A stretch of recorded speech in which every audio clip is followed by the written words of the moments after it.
إن الحمد لله نحمده ونستعينه ونستغفره ونعوذ بالله من شرور أنفسنا ومن سيئات أعمالنا من يهده الله فلا مضل له ومن يضلل فلا هادي له وأشهد أن لا إله إلا الله وحده لا شريك له وأشهد أن محمدا عبده ورسوله أما بعد.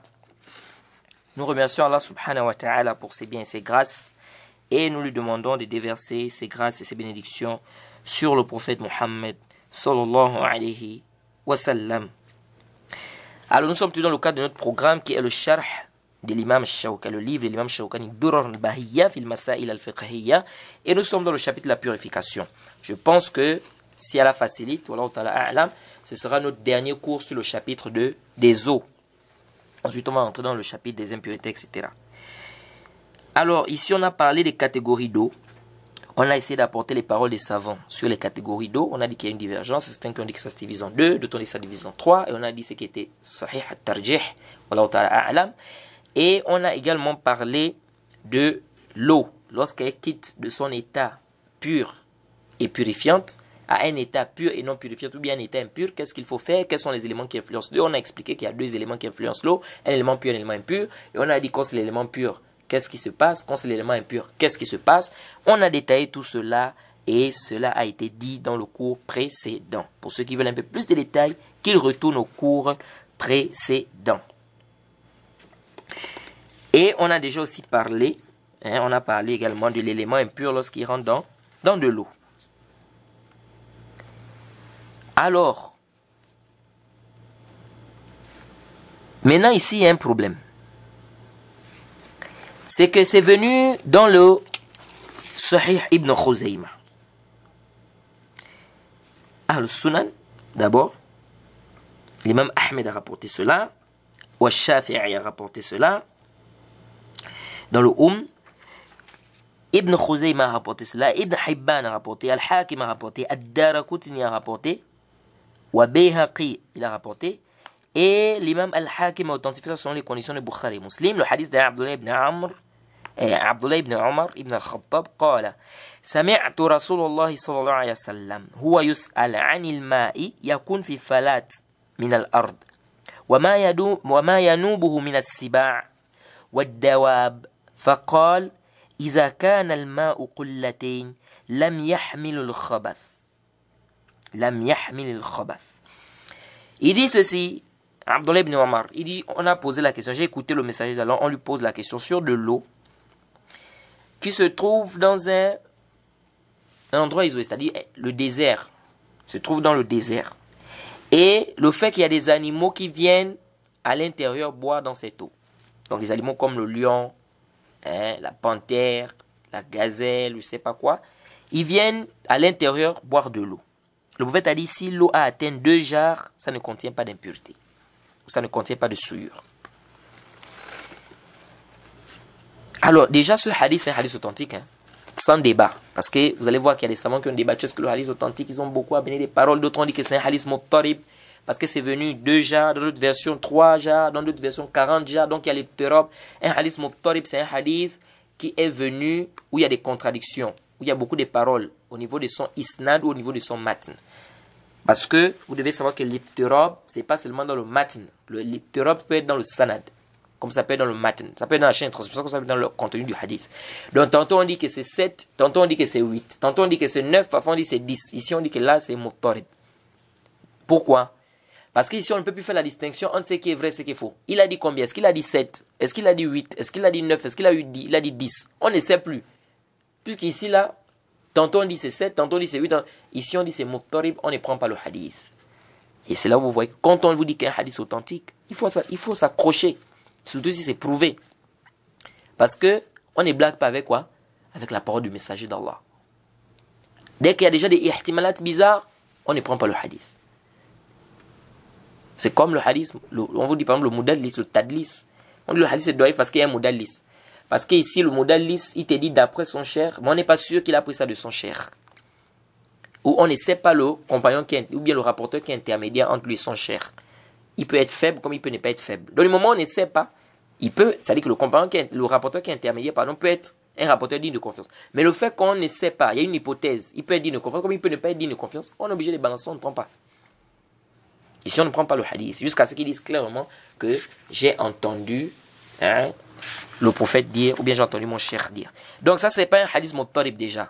Parce que ceux qui ont dit que c'est... Parce que pour qu'un hadith soit muttarib, il faut deux conditions. Là, le hadith muttarib, c'est un hadith où il y a des contradictions. Tantôt on dit c'est ça, l'autre dit c'est ça, tantôt on dit c'est ça. Soit dans le matn, c'est-à-dire le contenu du hadith, soit dans le isnad, dans la chaîne de transmission. Mais il y a deux conditions pour qu'un hadith soit muttarib. Si les deux conditions-là ne sont pas réunies, on ne peut pas parler de muttarib. Ce n'est pas toutes les turab qui font en sorte que le hadith soit daif. Non. Deux conditions, c'est quoi? Premièrement, il faut que les chaînes de transmission soient tous à égalité. Ça, c'est première condition. Pourquoi? Parce que ici, dans les hadiths qui sont venus en contradiction, où il y a des contradictions, on a des hadiths qui sont authentiques, on a des qui sont daif. On remarque qu'il y a un hadith authentique qui a dit 7. Maintenant, il y a des hadiths daif qui ont dit 8, tantôt 9, tantôt 10. Qu'est-ce qu'on fait? Ici, on ne dit pas muttarib. Ici, on ne dit pas que le hadith est muttarib. Pourquoi? Parce qu'on va prendre les hadiths qui sont daif, là, on va jeter ça. On ne va pas prendre ça. On va mettre ça à côté. On va travailler avec le hadith qui est authentique, celui qui a dit 7. Donc, les autres qui ont dit 6, tantôt 5, tantôt 3, du moment où c'est daif, on ne peut plus travailler avec. Donc, on ne peut plus venir dire que le hadith est muttarib du moment où les versions qui sont faibles ici, ou bien les versions qui viennent contredire cette version authentique, sont faibles. Donc, on rejette, on écarte ce qui est déjà faible et on travaille avec ce qui est authentique. À quel moment on va dire que c'est muttarib? C'est si toutes les chaînes de transmission sont solides. C'est-à-dire, on remarque toutes les chaînes de transmission, il n'y a pas d'ambiguïté dans la chaîne de transmission. Les chaînes de transmission sont claires. Mais tantôt on dit 7, tantôt on dit 8, tantôt on dit là, il y a un problème. Les rapporteurs se sont embrouillés ici. Et là, on ne peut plus prendre parce qu'il y a beaucoup d'hypothèses. On ne peut plus faire la distinction entre ce qui est vrai et ce qui est faux. Ici, on met ça d'abord à côté. On met ça d'abord à côté. Première condition, ça. Deuxième condition, il faut qu'il y ait impossibilité de faire ou de trouver un terrain d'entente. Adam Jama'a. Si on a l'impression que les hadiths sont en contradiction et qu'on peut trouver, j'ai bien on a l'impression, on peut trouver un terrain d'entente entre les hadiths, ici le hadith est authentique. On ne dit pas il muttarib. Mais si on ne peut pas trouver un terrain d'entente, c'est-à-dire ici là, il ne peut avoir dit qu'une seule chose. Il ne peut pas avoir dit 2, tantôt 7, tantôt 8, non. Forcément, il a dit qu'une seule chose ici. Il a dit une seule chose ici. Donc ici là, on dit que le hadith est muttarib. Pourquoi? Parce que les deux conditions ne sont pas réunies, c'est-à-dire les chaînes de transmission. Les deux conditions sont réunies parce que les chaînes de transmission sont tous solides. Et deuxièmement, nous ne pouvons pas faire le jama'. Ce qui n'est pas le cas pour ce hadith. Ce hadith n'est pas muttarib tout simplement parce que les versions qui sont venues dire 3 jars ou bien 40 jars sont daif. La version qui est authentique, comme a dit beaucoup de savants, c'est la version qui a dit 2 jars. C'est la version qui est quoi? Authentique. Donc on travaille avec ce qui est authentique, on laisse les choses, ceux qui sont daif, qui sont venus contredire ce qui est authentique. Ici on peut plus dire que le hadith est muttarib. C'est pourquoi Ibn Hajar, dans son livre At-Talkhis, il a bien détaillé, il a débattu, il a prouvé que ceux qui ont dit que le hadith est muttarib, ils sont passés à côté. Et Sheikh Al-Albani également, il a fait un bahth mufid. Et beaucoup d'autres savants. Ala kulli hal, c'est un hadith authentique sans problème. Ici, là, ce hadith nous amène à parler d'un point. C'est quoi? C'est que le prophète a dit si l'eau atteint 2 jars, ça ne contient pas d'impureté. 2 jars, c'est-à-dire, bon, beaucoup de savants, c'est on dit 190 litres, d'autres on dit 191, d'autres ont beaucoup parlé. En tout cas, c'est dans les 100 et quelques litres. On dit si l'eau atteint 2 jars, ça ne contient pas d'impureté. L'imam Shafi'i, dans une de ses versions, il dit ceci. Le prophète a dit si l'eau atteint 2 jars, ça ne contient pas d'impureté. Ça veut dire quoi? Il dit on comprend de ce hadith que si l'eau est en deçà de 2 jars, ça contient des impuretés. Je ne sais pas si vous suivez. Cette masse, alors aussi, ça embrouille beaucoup les étudiants parce que les étudiants n'ont pas compris le problème ici. Ici, là, l'imam Shafi'i dit quoi? Il dit si l'eau est en deçà de 2 jars, ça contient l'impureté. C'est-à-dire si une impureté rentre dedans, ça gaspille l'eau. Parce que le prophète a dit si l'eau a atteint 2 jars, ça ne contient pas d'impureté. Donc il dit ça veut dire quoi? On comprend que si c'est moins de 2 jars, ça contient l'impureté. C'est le mafhoum mukhalafa. Si l'eau atteint 2 jars, ça contient l'impureté. Donc ça veut dire que si ça n'a pas atteint 2 jars, ça ne contient pas l'impureté. Voilà.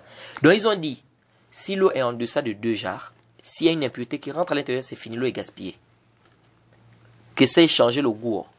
Ou bien ça n'a pas changé. Le goût, la couleur, on ne regarde même plus tout ça. Du moment où c'est en deçà de 2 jars, on ne prend plus.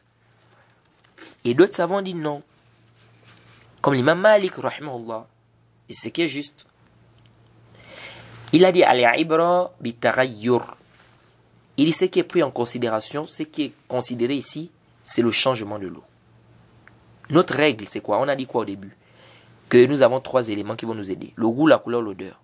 Si ça change totalement pour un élément pur, on ne prend plus. Si ça change un peu pour un élément impur, on ne prend plus. Mais si ça n'a rien changé dans l'élément impur, ou bien ça a changé un peu dans l'élément pur, on prend.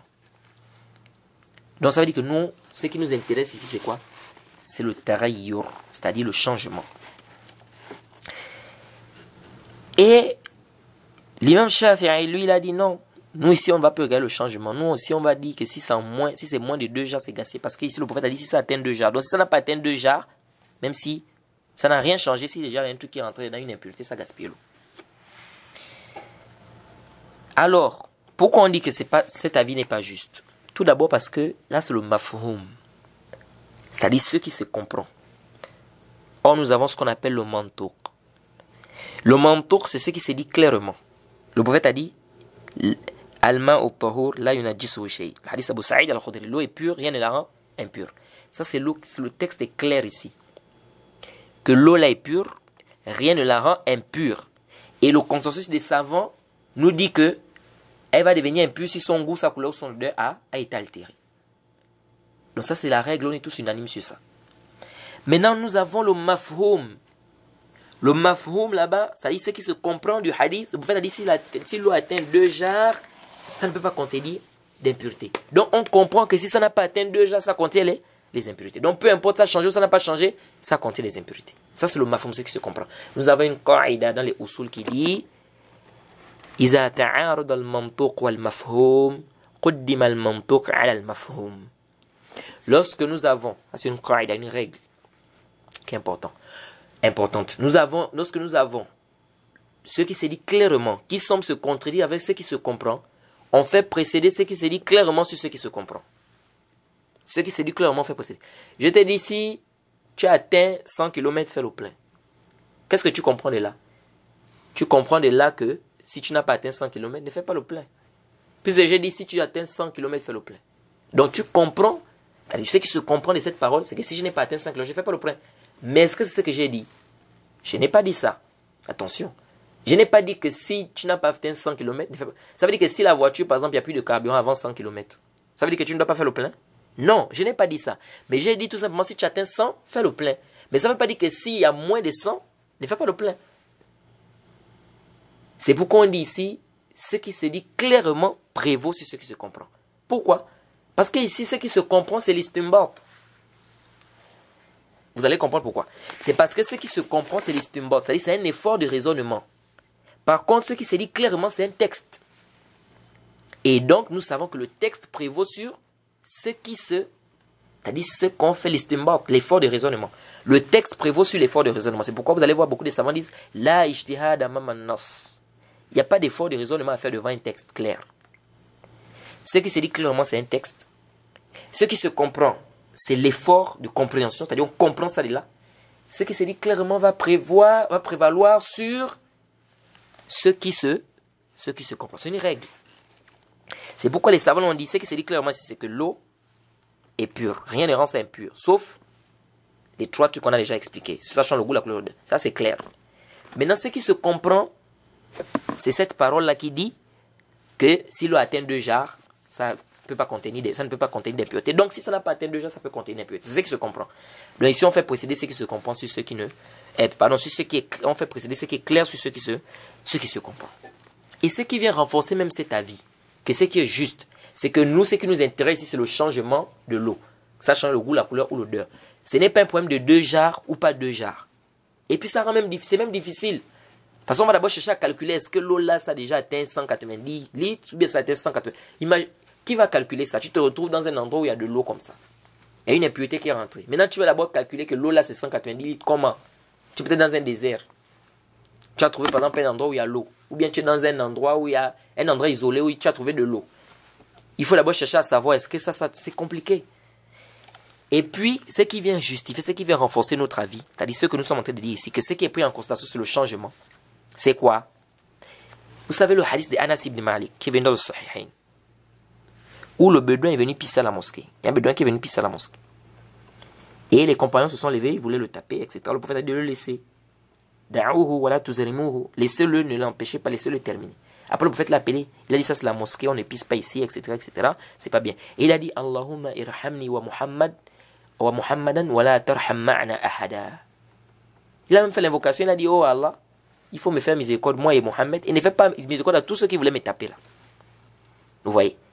Bref, ici dans ce hadith, il y a beaucoup d'efforts qu'on retient de ce hadith, mais ici c'est pas notre sujet. Notre sujet, ce qui nous intéresse dans le hadith, c'est de comprendre un point. Le prophète a demandé aux compagnons de venir verser de l'eau là où le bédouin avait pissé. Et par consensus des savants, il a dit de prendre un seau d'eau, le dalou. Ad-dalou, c'est le seau en arabe. Il a dit de prendre un seau d'eau. Mais le seau d'eau là, par consensus des savants, ça n'atteint pas 2 jarres. C'est-à-dire, ça n'atteint pas, comment on dit, 190 litres ou 191 litres, comme beaucoup on dit. Par consensus des savants. Mais cette eau-là, le seau d'eau qu'ils ont versé là, ça fait partie de l'impureté ou ça n'a pas fait partie de l'impureté? Ça fait partie de l'impureté. Sinon, le prophète avait dit ajouter encore un autre seau, bien ajouter 3 seaux. Ça fait partie de l'impureté. Mais est-ce que ça va atteindre 2 jarres? Non. Donc ça veut dire quoi? Ça veut dire que l'eau ici, si l'impureté rentre dans de l'eau, ça se mélange avec de l'eau. Peu importe que ça atteigne 2 jarres ou ça n'a pas atteint 2 jarres, si cette impureté n'influence pas l'eau, ou bien l'eau influence l'impureté au point où l'impureté ne se voit plus, on ne se retrouve plus, ici là on dit que l'eau est utilisable. Donc ce n'est pas un problème ici de 2 jarres ou pas 2 jarres. C'est un problème de quoi? De tarayyur, c'est-à-dire de changement. Est-ce que l'eau là a été influencée? Elle a été changée, oui ou non? Donc ça veut dire que l'eau là, c'était en grande quantité par rapport aux urines du bédouin. Et donc comme on a versé ça dessus, ça fait partie de l'urine. Donc ça prouve que ici, et on sait bien par consensus que le seau d'eau là ne fait pas 2 jarres. Donc ça montre ici que si l'eau se mélange avec une impureté, comme les urines, même si ça n'a pas atteint 2 jarres, mais si la quantité d'eau est supérieure à l'eau, au point où l'urine ici n'influence en rien l'eau, ça reste pur. L'eau là reste quoi? Utilisable. Donc ici, ça c'est un dalil aussi qui montre que l'avis de l'imam Shafi'i, c'est un avis qui n'est pas juste, qui n'est pas correct. Mais maintenant, si c'est ce qu'on retient ici, quelle est donc la faïda? Pourquoi le prophète dit alors, si l'eau atteint 2 jarres, ça ne contient pas d'impureté? Où est le profit de dire ça? Pourquoi le prophète a dit ça? Ici, là, on pose le prophète la question sur une eau bien déterminée. C'est-à-dire que, ici, parce que le compagnon dit, on a posé la question sur de l'eau qui se trouve dans une terre désertique, dans un désert ou dans un endroit quelconque. Ça veut dire qu'ici, la question est posée sur une eau qui est bien précise. Et le prophète dit, si l'eau atteint 2 jarres, ça ne comprend pas. Le prophète voulait faire comprendre quoi à celui qui lui a posé la question? Il voulait lui faire comprendre que c'est vrai que ces animaux-là, ils viennent à l'intérieur, ils boivent donc leur salive. Et c'est pourquoi beaucoup de savants disent que la salive de ces animaux-là, les animaux comme le lion, le tigre, le machin, etc., leur salive c'est najis, c'est impur, c'est à cause de ce hadith. Même si on va voir que ils ne sont pas najis. Le lion n'est pas impur, on va voir ça quand on va parler des impuretés, etc. Bref, ici là, le prophète parle ici d'un cas bien précis. C'est comme si le prophète voulait faire comprendre à ce compagnon-là que cette eau-là a atteint déjà 2 jarres. Donc, la quantité d'eau-là ne peut pas être influencée par cette impureté-là. Je ne sais pas si vous suivez. C'est-à-dire, c'est comme si le prophète entendait que l'eau-là, c'est 2 jarres. Donc, même si les animaux-là viennent là, ça ne peut rien influencer dans cette eau. Et le prophète est en train de parler d'une eau qui est bien précise. Mais cela ne veut pas dire ici que c'est une condition que pour que l'eau ne soit pas influencée, il faut que ça atteigne 2 jarres. Donc si ça n'a pas atteint 2 jarres, ce n'est pas influencé. Non. Parce que l'imam Shafi'i dit quoi? Il faut bien comprendre la parole de l'imam Shafi'i et de certains savants. Il dit si l'eau atteint 2 jarres, si l'impureté rentre dedans, ça n'influence pas l'eau. Sauf si son goût, sa couleur, son odeur change. Si le goût, la couleur, l'odeur change, ça c'est pas consensus, on n'utilise pas. Mais si l'impureté tombe et que rien n'a changé, l'eau là reste utilisable. Mais si c'est en deçà de 2 jarres, si l'impureté tombe, ça a changé. Ça n'a pas changé, on n'utilise plus l'eau là. Donc ici, on ne regarde même pas changer ou pas changer. Ici, dès que c'est en dessous de 2 jarres et que l'impureté est tombée, on n'utilise plus. C'est ça là, le mazhab de l'imam Shafi'i. Il faut bien comprendre.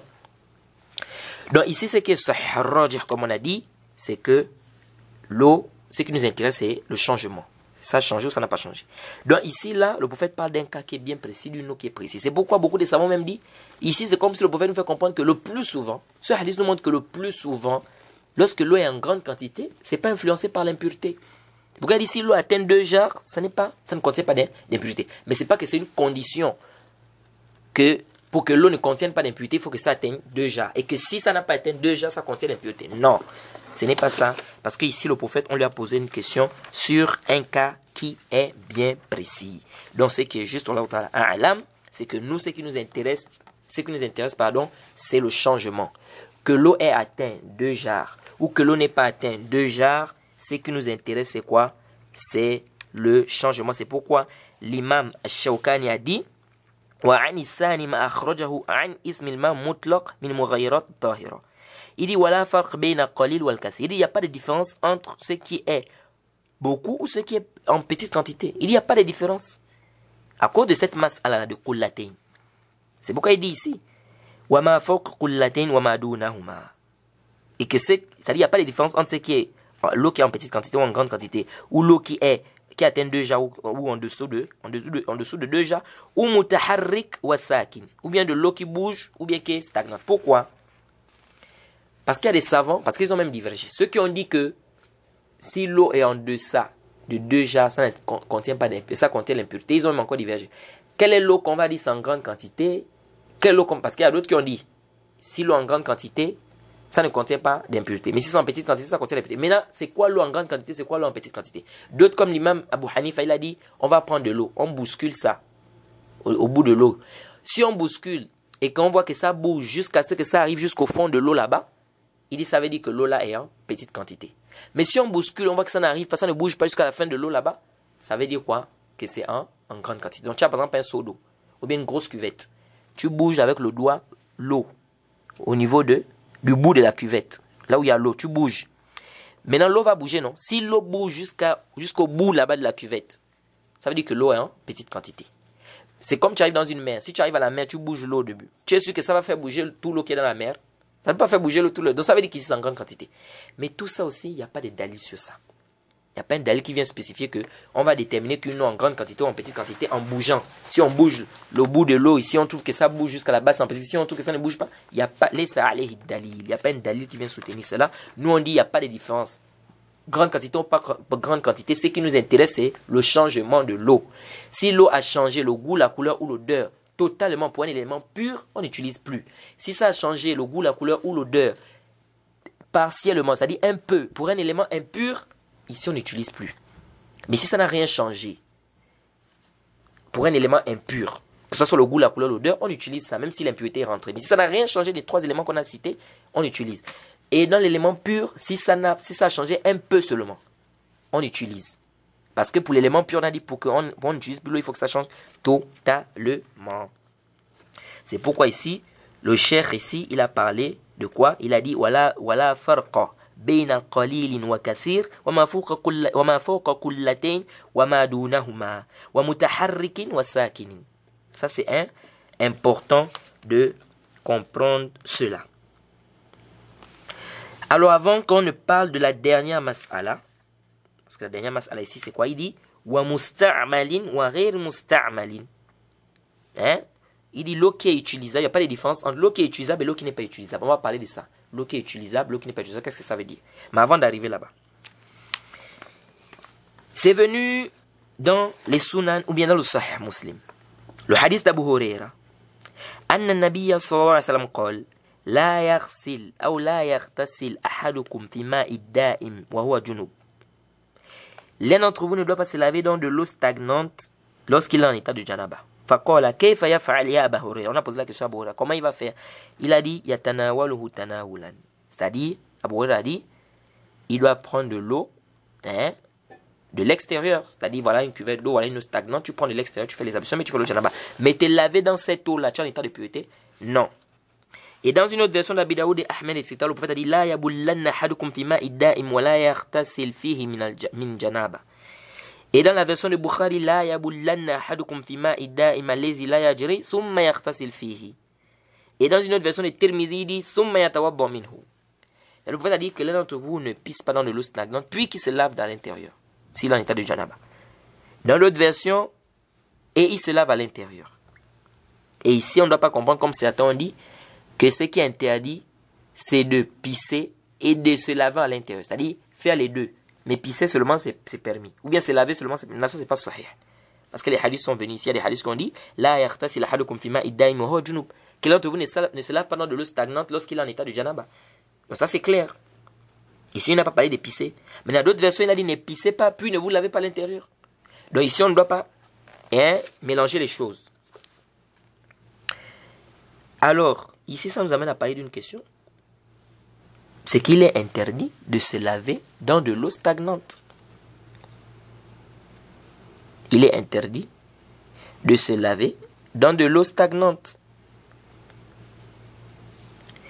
Mais sauf que, ici, là, l'imam Shawkani, dans son sharh, Ad-Darari al-Mudiyya, sharh ad-Durr al-Bahiyya fi Masail al-Fiqhiyya, il a parlé d'un point.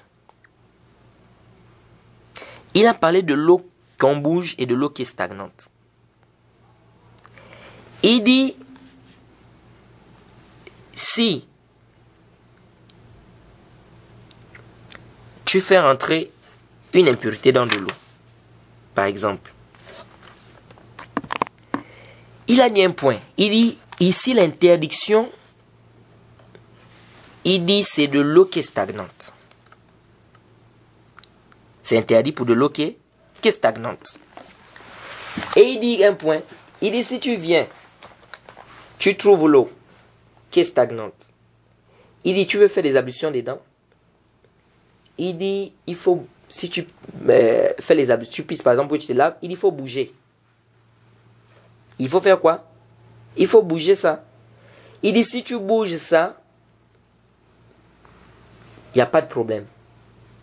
Ça va devenir, ça va quitter de son, c'est-à-dire ça va quitter de eau stagnante, ça va devenir une eau qui coule. Mais est-ce que ça c'est sahih?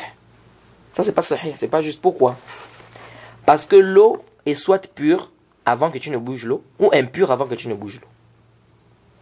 Le fait que tu bouges l'eau là, ne fait pas en sorte que cette eau change son caractère d'impureté pour devenir pure. Ou bien que le fait de bouger ne fait pas en sorte que l'eau change son caractère impur pour devenir pur. Ou pur pour devenir impur.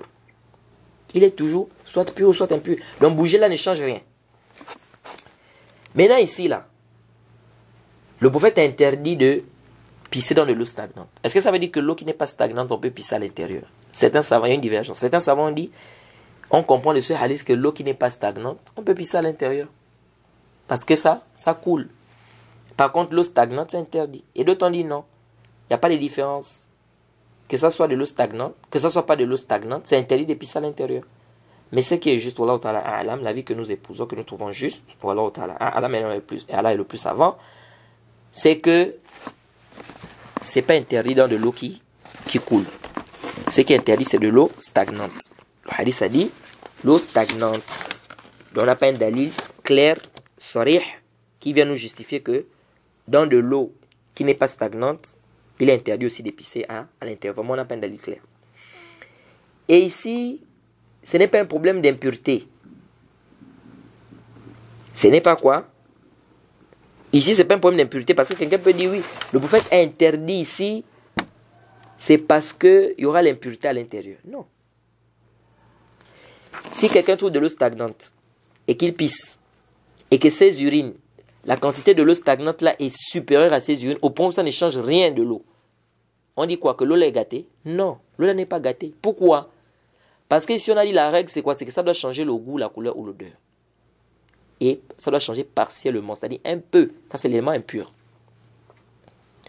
Donc, ce n'est pas un problème de... Ici, on peut penser que comme on a interdit, ça veut dire que si quelqu'un pisse, par exemple, quelqu'un peut amener mais on nous a dit qu'il faut que ça change le goût, la couleur, l'odeur. Mais pourquoi ici, le prophète interdit de pisser dans de l'eau stagnante? L'eau stagnante peut être en grande quantité et les urines en petite quantité. Mais pourquoi il interdit? Ici, l'interdiction, ce n'est pas parce que quand tu vas pisser, aussitôt l'eau là devient impure. Non. C'est parce que le fait de pisser dans cette eau-là et de multiplier les urines, toi tu pisses, l'autre vient, il pisse, l'autre vient, il pisse, etc. Qu'est-ce qui va se passer après? Les urines vont finir par prendre le dessus sur cette eau. Et cette eau va, soit l'odeur va, c'est-à-dire l'urine, l'eau va maintenant avoir l'odeur des urines, ou bien ça va changer de couleur, etc. Donc ici, c'est ça l'interdiction. L'interdiction, ce n'est pas parce que le fait de pisser une fois, ça va gaspiller l'eau. Non. C'est parce que le fait qu'on te permette de pisser à l'intérieur, d'autres vont venir pisser, etc., tu peux répéter ça et ça peut finir par gaspiller l'eau. Donc le prophète a fermé cette porte. Le prophète a interdit ici de pisser dans de l'eau stagnante et puis de faire le janab avec. Et ici, là, comme Ibn Hazm, il a fait une erreur concernant ce hadith. Il a dit il est permis de pisser à côté et puis tu verses les urines dans l'eau stagnante. Ce qui est interdit, c'est de passer. Le prophète a interdit de pisser dedans. Mais je peux pisser à côté et verser. Ça là, ce n'est pas juste. Ou bien il dit non, on peut faire caca parce qu'on n'a pas interdit de caca, on a interdit de pisser. Non. Si on a interdit les urines, les caca minbab aoula, a fortiori les caca. Et ici on t'interdit de pisser. Pourquoi? Pour que l'eau là ne soit pas gâtée. Maintenant toi tu dis non, on peut pisser à côté et puis venir verser à l'intérieur. Non.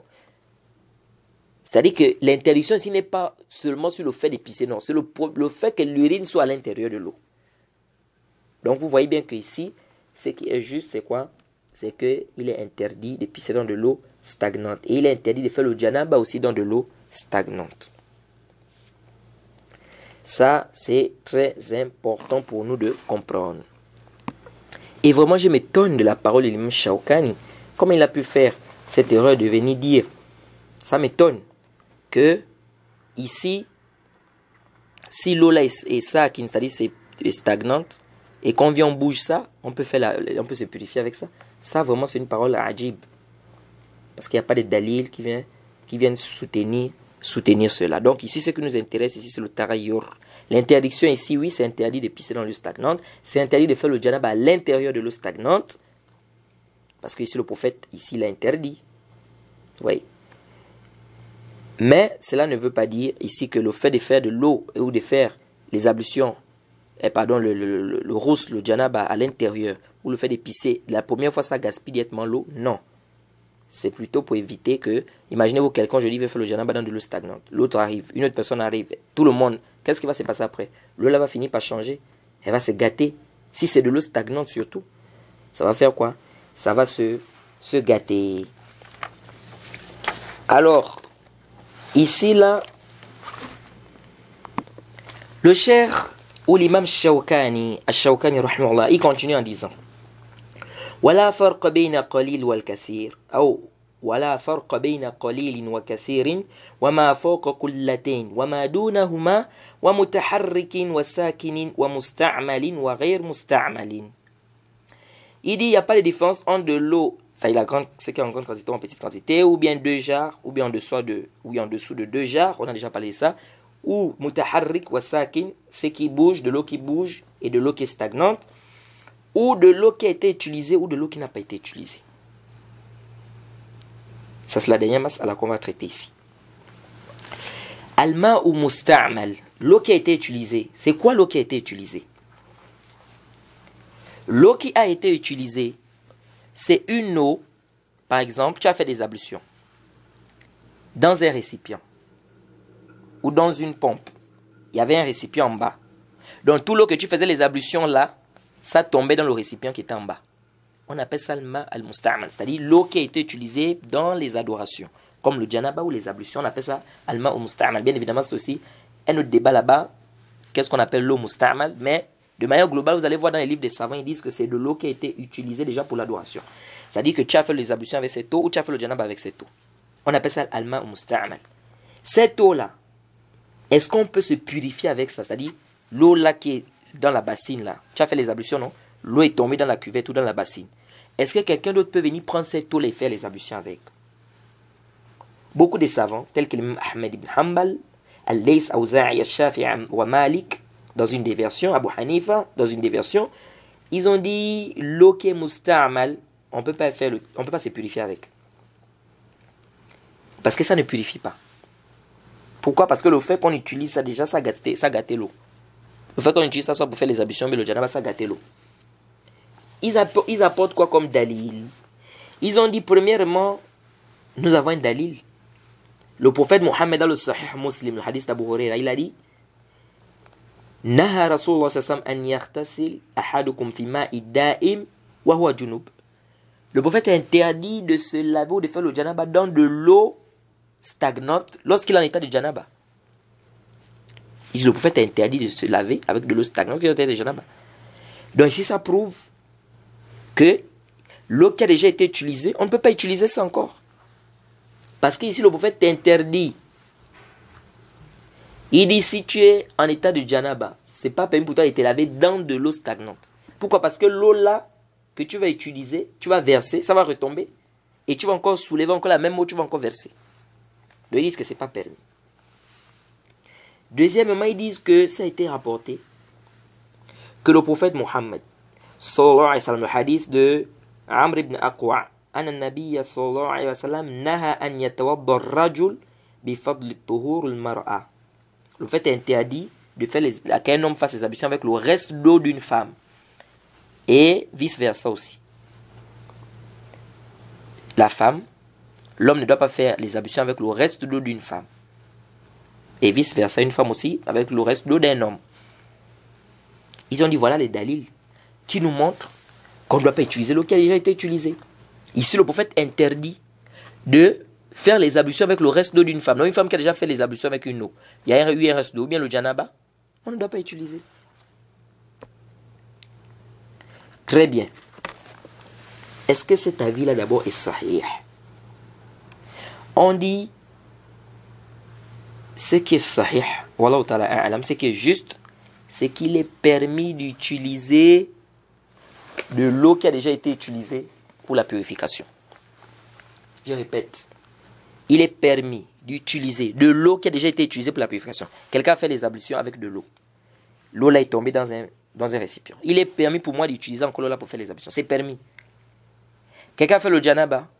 Il y a de l'eau qui est restée dans la bassine. Il est permis pour moi d'utiliser ça. Ce qui est sahih, c'est qu'il est permis pour moi d'utiliser wallahu ta'ala a'lam. Pourquoi?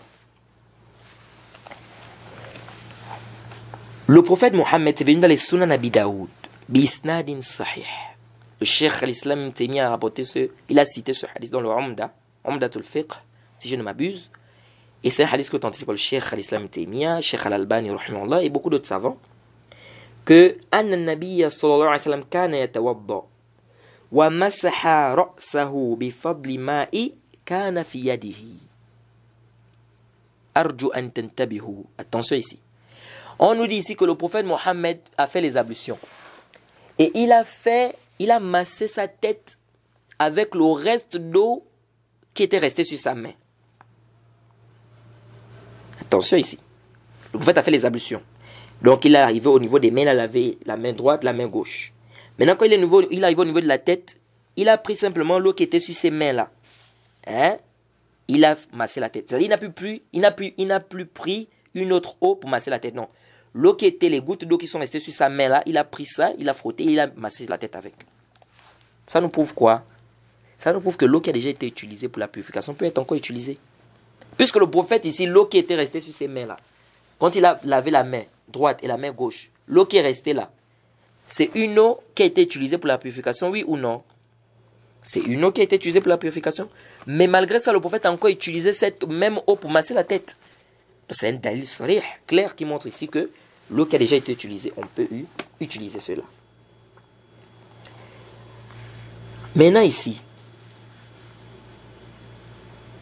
comment répliquer ou comment répondre au dalil de ceux qui ont dit que ce n'est pas permis? Comment comprendre? Parce qu'on a dit ici, quelqu'un a fait les ablutions dans un récipient, l'eau est tombée. Toi, tu arrives, tu ne trouves pas par exemple l'eau. Est-ce que tu peux utiliser l'eau là? Tu peux utiliser l'eau là, on a dit, c'est ce qui est juste sahih. Mais maintenant ici, ils ont apporté des dalils. Comment comprendre? Tout d'abord, lorsque le prophète nous dit qu'il est interdit à quelqu'un qui est en état de janaba de se laver dans de l'eau stagnante, comme beaucoup de savants disent, ce n'est pas un dalil qui montre que c'est interdit d'utiliser l'eau qui a déjà été utilisée. Au contraire, c'est même un dalil contre eux. C'est-à-dire c'est un dalil qui montre même que c'est permis. Pourquoi? Parce que le prophète a dit qu'il a interdit à celui qui est en état de janaba de se faire le janaba dans de l'eau stagnante. Ça veut dire que celui qui n'est pas en état de janaba, il peut faire ses ablutions dans de l'eau stagnante et quelqu'un peut utiliser cette eau-là. Ou bien il peut faire des ablutions dans de l'eau, et dans un récipient, pardon, et l'eau là, quelqu'un d'autre vient utiliser ça. Puisqu'ici le prophète a dit, celui qui est en état de janaba, si réellement c'était général, C'est-à-dire, il était interdit d'utiliser de l'eau qui a été utilisée par quelqu'un d'autre. Le prophète devait tout simplement dire, il n'est pas permis à l'un d'entre vous de faire quoi? De se purifier dans de l'eau stagnante. Que ce soit le janaba ou les ablutions. Mais le prophète a dit, il a parlé de celui qui est en état de janaba. Ça veut dire que celui qui n'est pas en état de janaba, il n'y a pas de problème. Sinon, ici, il n'y a pas de faïda. Pourquoi il a parlé du janaba, de celui qui est en état de janaba, si c'était général? Est-ce que vous suivez? Et puis aussi, le hadith qui nous dit que le prophète interdit d'utiliser l'eau, le reste d'eau d'une femme. Mais ce dalil ne nous montre pas, c'est pas clair sur le fait que l'eau là soit utilisée et a été déjà utilisée. Une femme peut faire le janaba et elle laisse de l'eau dans la cuvette, mais l'eau là, elle n'a pas utilisé ça pour faire le janaba. Elle a par exemple pris un récipient. Elle a pris de l'eau dans la cuvette. Elle a versé sur son corps, elle a fait le janaba. L'eau qui est restée dans le seau, elle n'a pas utilisé ça pour faire le janaba. Donc ça ne veut pas dire que l'eau là n'est pas utilisable. C'est-à-dire le hadith qui nous interdit ici d'utiliser le reste d'eau d'une femme, ce n'est pas clair sur le fait que cette eau là, c'est une eau qui a été utilisée par cette femme. Ça peut être une eau, l'eau qui est juste restée. Ça ne veut pas dire qu'elle a forcément utilisé ça pour faire le janaba avec. Vous voyez?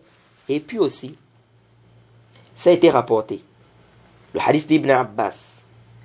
Hadith rapporté par l'imam Abi Daoud, et Tirmizi, et Nasaï, et Majah, et Darakutni, Al-Hakim, et bien d'autres, ces hadiths authentiques.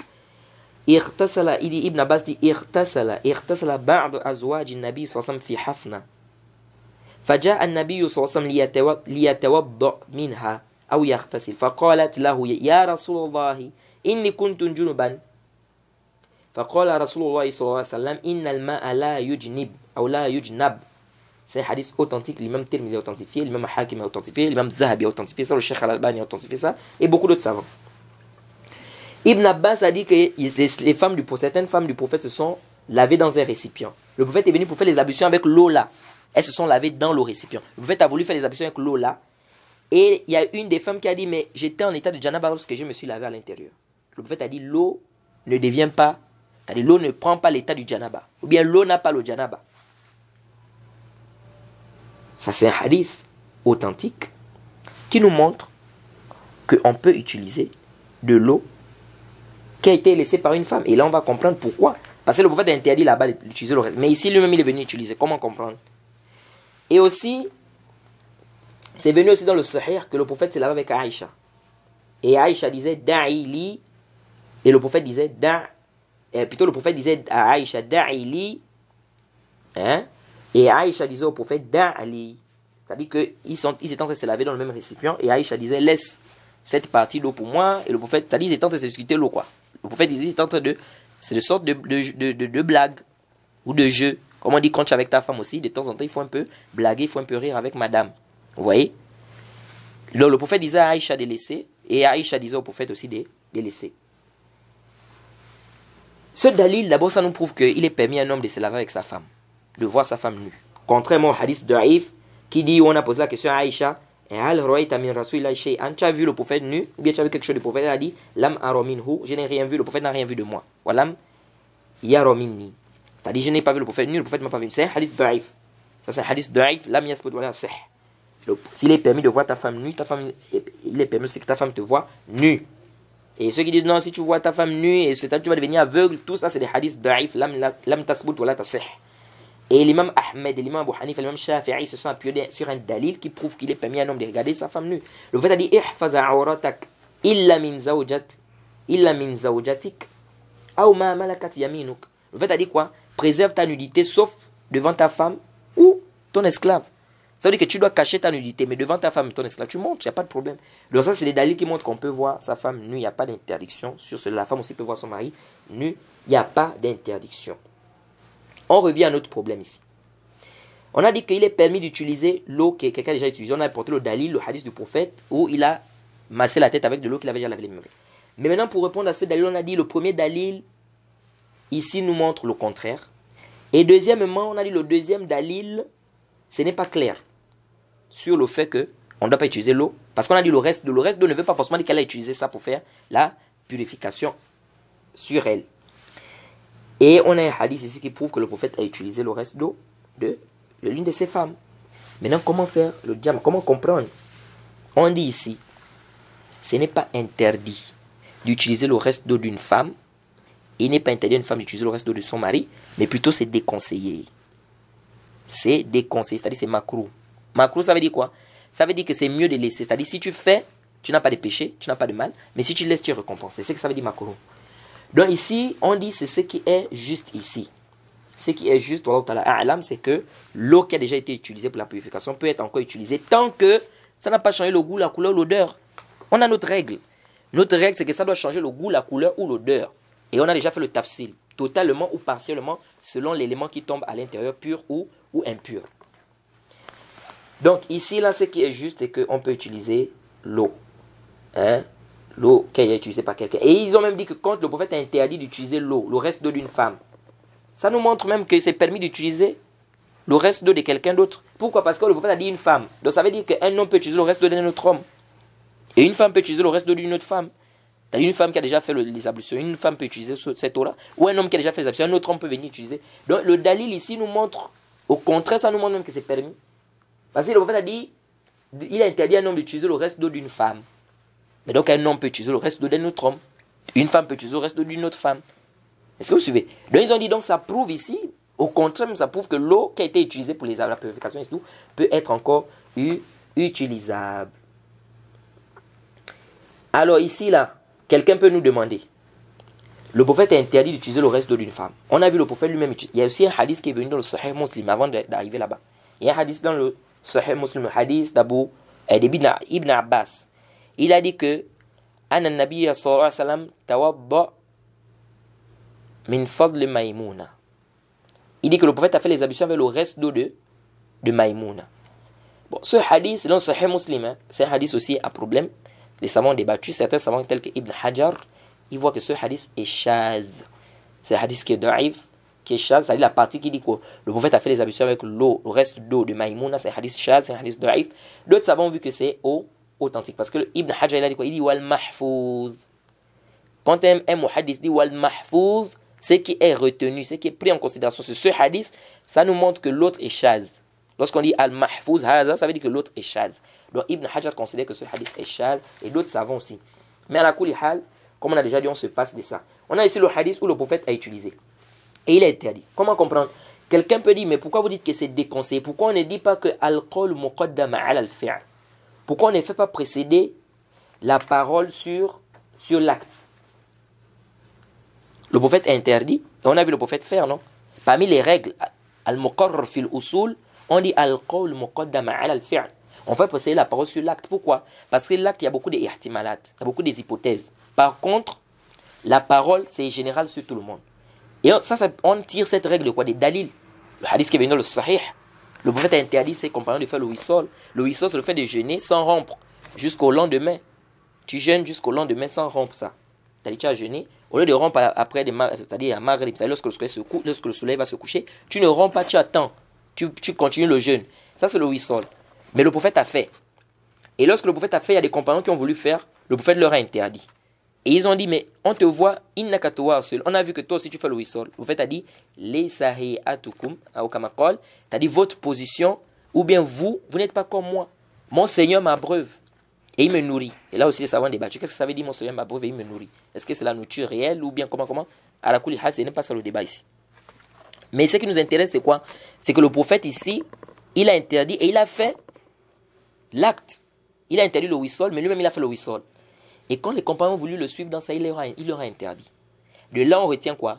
Que la parole, on fait précéder ça sur l'acte. Le prophète a interdit, mais lui-même il a fait. Mais quand les compagnons ont fait, il leur a interdit. Pourquoi? Parce qu'il a dit qu'ici, c'est spécifique pour lui. Donc, ce qui nous prouve ici que l'acte, ou bien la parole plutôt, on doit la faire précéder sur l'acte. Parce que l'acte, il y a beaucoup des hypothèses. On peut penser que c'est peut-être spécifique au prophète, ou peut-être comme ça. Par contre, l'acte, c'est général, c'est pour tout le monde. Donc ici, là, on retient on peut retenir ici, puisqu'il a interdit, il a fait. On peut dire ici que la parole, on fait précéder la parole sur l'acte. Pourquoi ne pas dire ici que c'est interdit d'utiliser le reste? C'est vrai, le prophète a fait. Mais il y a beaucoup des hypothèses dans l'acte. Mais par contre, dans la parole, c'est général, à tout le monde. On peut dire que le prophète a fait, par exemple, par rapport à une circonstance. Il peut avoir fait, peut-être c'est une spécificité, peut-être, il a oublié, peut-être beaucoup de choses. Par contre, la parole ici, la parole, c'est général. Donc ici, on fait précéder la parole sur l'acte et on dit que c'est interdit tout simplement. Pourquoi ne pas faire ça ici? Arju an tantabihu. Je demande votre attention ici parce que ce que je vais expliquer tout de suite là, vous n'allez pas écouter beaucoup de gens qui vont vous expliquer ça ou bien qui vont vous détailler ça. Donc je demande vraiment votre attention ici. Vous allez trouver par exemple dans les Qawa'id, on va vous dire que si la parole, le prophète a par exemple interdit quelque chose et on a vu le prophète faire. Ici, là, certains savants vont dire on fait précéder la parole sur l'acte. Parce que l'acte, il y a beaucoup d'ihtimalat, il y a beaucoup des hypothèses. Par contre, d'autres vont vous dire non. Ici, on dit que l'acte, là, maintenant, devient makruh. C'est-à-dire ça devient juste déconseillé, ce n'est pas interdit. Vous voyez, comme le fait de boire l'eau debout. Le prophète a interdit de boire l'eau debout. On a vu le prophète boire l'eau debout. Ils disent, bon, ici, ça devient déconseillé seulement, ce n'est pas interdit. C'est-à-dire que le prophète a fait l'acte pour nous montrer que c'est vrai, je vous avais interdit, mais cette interdiction n'est pas formelle. Vous voyez, c'est pourquoi le prophète fait l'acte, pour faire le bayan. Donc ils ont dit que c'est déconseillé, c'est makruh. Maintenant, si une question se pose, est-ce que le prophète fait ce qui est makruh, ce qui est déconseillé? Non. Beaucoup de savants disent quoi? Bil nisbati lin nabi, c'est-à-dire par rapport au prophète, ce n'est pas makruh. Pour le prophète, c'est obligatoire de nous faire le bayan de ça. Mais pour nous, c'est makruh. Parce qu'il y a des gens qui disent non, on ne peut pas dire que c'est makruh parce que dire que c'est makruh, ça veut dire que le prophète fait les choses qui sont déconseillées, qui sont makruh. Non. Le prophète, lorsqu'il fait, il a interdit quelque chose et qu'il fait, ce n'est pas makruh pour lui. Non. Pour lui, c'est obligatoire parce qu'il nous fait le bayan pour nous montrer que l'interdiction n'est pas formelle. Mais pour nous, ça devient makruh. Voilà comment certains savants ont expliqué dans les usul, etc. Bref, ici, je voudrais revenir pour dire, il y en a qui disent qu'on fait précéder la parole sur l'acte. Et d'autres disent non, ça devient déconseillé. Comment comprendre? Ici, là, les savants de usul, ils disent ceci. C'est-à-dire, comme cela est très bien spécifié dans les fondements de la jurisprudence islamique. Ils disent ceci. C'est-à-dire, on fait précéder al-qawl ala al-fi'l iza lam na'lam anna al-fi'la ja ba'da al-qawl. On fait précéder la parole sur l'acte lorsqu'on ne sait pas que l'acte est venu après la parole. C'est-à-dire, on ne sait pas quand est-ce que l'acte est venu. C'est l'acte qui est venu avant ou l'acte qui est venu après. Là, on fait précéder la parole sur l'acte. Je dis bien arju an tantabihu. Je demande vraiment votre attention parce que je dis vous allez trouver très peu de personnes qui vont vous détailler ce que je suis en train de vous dire là. À quel moment on fait précéder la parole sur l'acte? Lorsqu'on ne sait pas à quel moment la parole, c'est-à-dire il a fait l'acte là quand? C'est après l'interdiction ou c'est avant l'interdiction? On n'a pas un dalil clair qui montre cela. Ou on n'a même pas des indices qui nous indiquent qu'ici il a fait l'acte après l'interdiction. C'est à ce moment qu'on fait précéder la parole sur l'acte. Mais si on a des indices, ou bien si on a un dalil qui nous montre que l'acte est venu après l'interdiction, ici on ne fait pas précéder la parole sur l'acte. Non, mais ici on dit plutôt que ça devient déconseillé. C'est-à-dire, le prophète interdit. Après on voit le prophète faire. Et on a un dalil qui montre qu'il a fait l'acte là après avoir interdit. Donc ici, là, maintenant, on dit que ça devient déconseillé et non plus interdit. On ne fait pas précéder la parole sur l'acte ici. Par contre, si on ne connaît pas, l'acte est venu quand? C'est l'acte qui est venu après la parole ou c'est la parole qui est venue avant l'acte? Ou comment? Là, à ce moment-là, on fait précéder la parole sur l'acte parce que l'acte ici, il y a beaucoup des hypothèses. Dans le moment où il y a des hypothèses et on ne sait même pas si l'acte est venu avant ou après, on fait quoi? On fait précéder la parole sur l'acte. Et ça, c'est une règle qui est très importante parce que ça va nous aider quand on va parler de beaucoup de sujets. Alors ici, là, quelqu'un peut me demander, comme on a dit tout à l'heure, pourquoi n'est pas dit ici que le prophète, il a interdit d'utiliser le reste de l'eau d'une femme et lui-même il a utilisé? Pourquoi n'est pas dit ici qu'on fait précéder la parole sur l'acte? Pourquoi? Parce que dans le hadith qu'on a cité tout à l'heure, le hadith où on nous dit, l'Ibn Abbas, où il nous dit que certaines femmes se sont lavées dans un récipient, ont fait le janaba, etc. Et le prophète est venu pour faire les ablutions. Il dit, فَقَالَتْ لَهُ يَا رَسُولَ اللَّهِ إِنِّي كُنْتُ جُنُبًا. Il y a une femme qui a dit au prophète que j'étais en état de janaba lorsque je me suis lavé dans le récipient. Ça, c'est un dalil. Ça dit, c'est un indice. Ça nous montre quoi ici? Qarina. Yush'ir. C'est-à-dire que de là, Qarina tush'ir, c'est-à-dire c'est un indice qui nous fait comprendre que l'acte est venu après la parole. Comment ça? Parce qu'elle a dit, j'étais en état de janaba lorsque je me suis lavé. Ça veut dire que c'est comme si elle savait déjà que le prophète avait interdit d'utiliser le reste d'eau d'une femme. C'est pourquoi elle s'est étonnée de voir le prophète venir prendre cette eau. Elle lui a dit, mais j'étais en état de janaba lorsque j'ai utilisé l'eau. Et le prophète a dit, l'eau, la yujnab. Donc ici, c'est un indice, même si c'est pas très sorry, c'est-à-dire c'est pas très clair, mais c'est quand même un indice qui nous montre ici que l'acte là est venu après l'interdiction. Parce que sinon, pourquoi elle a dit au prophète que non, j'ai fait le janaba à l'intérieur? C'est comme si elle savait qu'il y a une interdiction qui est là. De faire quoi? Le janaba, avant quoi c'est? Et plutôt de faire les ablutions avec de l'eau qui a déjà été utilisée. Et c'est pour cela, elle s'est étonnée, elle a dit au prophète, et le prophète lui a dit non. Ici, là, l'eau là n'a pas le hukm de quoi? Du janaba. Donc, à cause de ça, on ne peut pas dire ici qu'on fait poser la parole sur l'acte. Non. Parce qu'on a un indice qui nous montre que l'acte est venu après. Donc ici, là, qu'est-ce qu'on dit? On dit seulement ça devient déconseillé d'utiliser le reste d'une femme et vice-versa. Mais ce n'est pas interdit. Mais ce n'est pas interdit. Interdit, ça veut dire que si tu fais, tu as le péché. Si tu laisses, tu es récompensé. Ou, par contre, déconseillé, ça veut dire que si tu fais, tu n'as pas de péché. Mais si tu laisses, tu es récompensé. Ça, c'est très important pour nous de comprendre. Et vraiment, je vous dis que ce que je viens de vous détailler là, c'est très important. Parce que ça va nous aider dans beaucoup de choses. Ça va nous aider dans quoi? Dans beaucoup de choses. Donc, ici, là, on dit qu'il est simplement déconseillé à un homme d'utiliser le reste d'eau d'une femme, mais ce n'est pas quoi? Interdit. Wallahu ta'ala a'lam, Allah est le plus savant. Alors, il y a une question que j'avais dit dans le cours précédent. J'ai dit on va traiter cette question. Bon, je voulais déjà anticiper, mais après j'ai dit non, on va ramener ça au dernier cours. Et comme j'ai dit, ça c'est le dernier cours sur le chapitre le chapitre des eaux. Inch'Allah.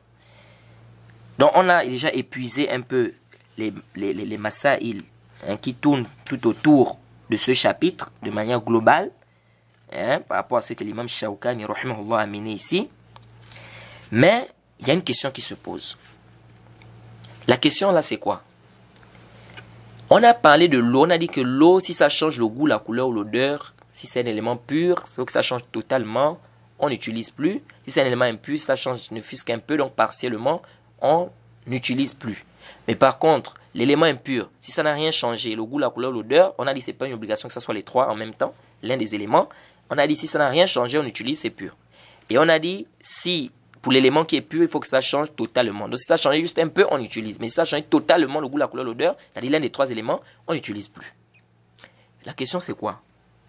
L'eau de la SEG ou l'eau potable, c'est une eau qui a subi des transformations. C'est une eau qui a subi des transformations. Est-ce que cette eau qui a subi des transformations là, on dit que ça a changé le goût, la couleur, l'odeur, donc ici, on n'utilise plus. L'eau là était peut-être noire, bien était, c'est pas rouge ou bien jaune. C'est-à-dire il y avait une couleur dans cette eau. Maintenant ça a subi des transformations, c'est devenu bien clair, propre, potable. Est-ce que ici ça s'applique? On dit, on va venir appliquer la règle que ça a changé le goût, la couleur, l'odeur, donc ici on n'utilise pas. C'est une question. Tout d'abord je tiens à rappeler que le prophète a interdit dans le Sahih Muslim, Naha'an bi' fadlima. Le prophète a interdit de vendre le surplus d'eau. Le prophète a interdit de vendre quoi? Le surplus d'eau. Et les savants ont même débattu. S'il y a, par exemple, il y a une rivière qui est là, toi tu n'as pas le droit de vendre l'eau là. Ou tu n'as pas le droit d'interdire les gens de prendre cette eau. Pourquoi? Parce que ce n'est pas ton salaire qui a fait que ça vienne là. Maintenant, si quelqu'un a fait par exemple son puits et qu'il y a l'eau à l'intérieur de la pluie, est-ce qu'il a le droit de vendre ou pas? C'est une divergence de savants. Certains savants ont dit que le puits lui appartient, mais l'eau qui est à l'intérieur ne lui appartient pas. Il n'a pas le droit de vendre ça. Bref, ce qui nous importe là où je voulais en venir, c'est quoi? C'est que l'eau de la SCG, vous faites interdit de vendre le surplus d'eau. Maintenant, l'eau de la SCG, ou bien l'eau qu'on nous vend là dans les marchés, etc., les sachets, ou bien l'eau, je ne sais pas, qu'on vend dans les magasins, etc., l'eau potable, qu'on dit l'eau anza, etc. Quelle est sa sentence dans l'islam? La majorité des savants, ils ont dit qu'il est permis de vendre l'eau. À condition, si la personne s'est fatiguée, c'est-à-dire il a fait des efforts pour que cette eau soit dans cet état.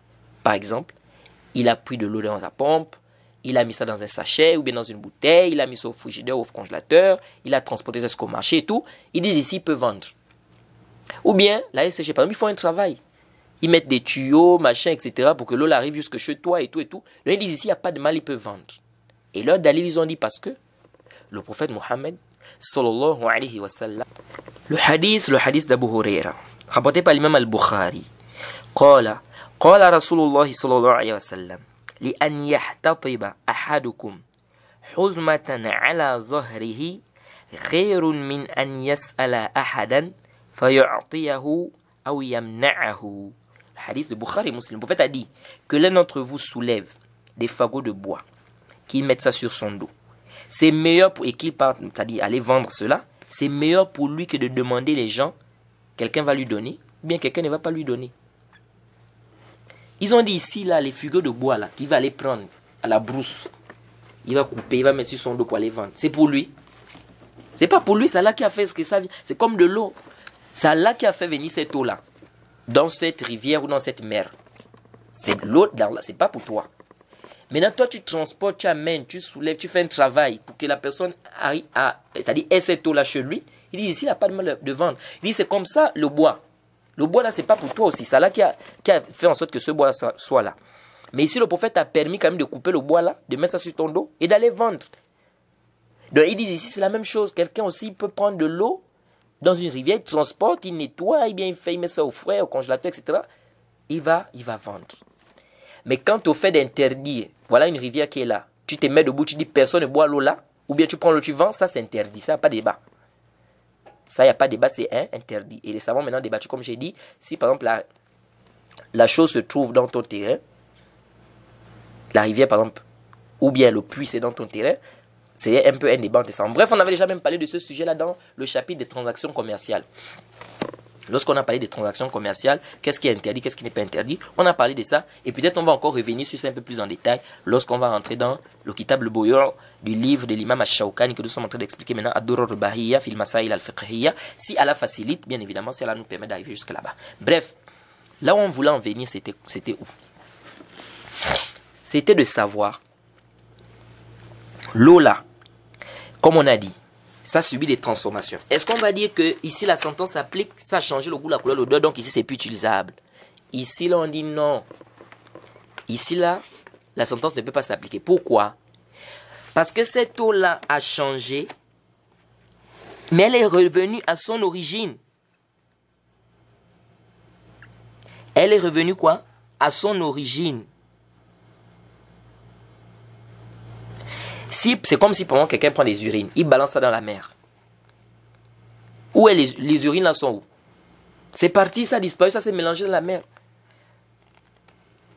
Donc ici là, l'eau là est revenue à son état d'origine. Qui est, parce qu'on sait qu'à l'origine l'eau c'est incolore, inodore comme on dit, propre. Donc ici là, l'eau là est retournée à son état d'origine. Donc ici on ne peut plus dire que non ça a changé le goût, la couleur d'un non.